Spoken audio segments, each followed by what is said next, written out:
حياكم الله من جديد. علي الحربي يتحدث معكم من ساحل جنوب جدة بالقرب من الشعيبة، شمال الشعيبة. سحابة رعدية، خلية رعدية توها ناشئة.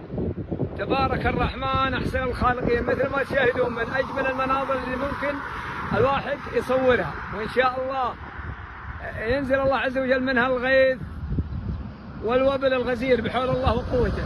أنا ما أقدر أطول بعد، أنا السحابة ثقيلة، لكن أصور لكم هذا المنظر وأسأل الله سبحانه وتعالى من فضله. تحياتي لكم، علي بن أحمد بن عمير الحربي، جبل سطاع، من جديد معكم في الحدث. الكتلة المدارية الرطبة تلتقي مع الموجة العلوية الباردة، ليحدث من ذلك حالة عدم استقرار جوي تشمل وسط الغربية وجنوبها بإذن الله. تبارك الرحمن أحسن الخالقين. ايش تبون أطيب من ذا المنظر؟ أخوكم أبو أحمد علي الحربي مرة أخرى. استمتع يا متابع علي الحربي بهذا المناظر الجميلة.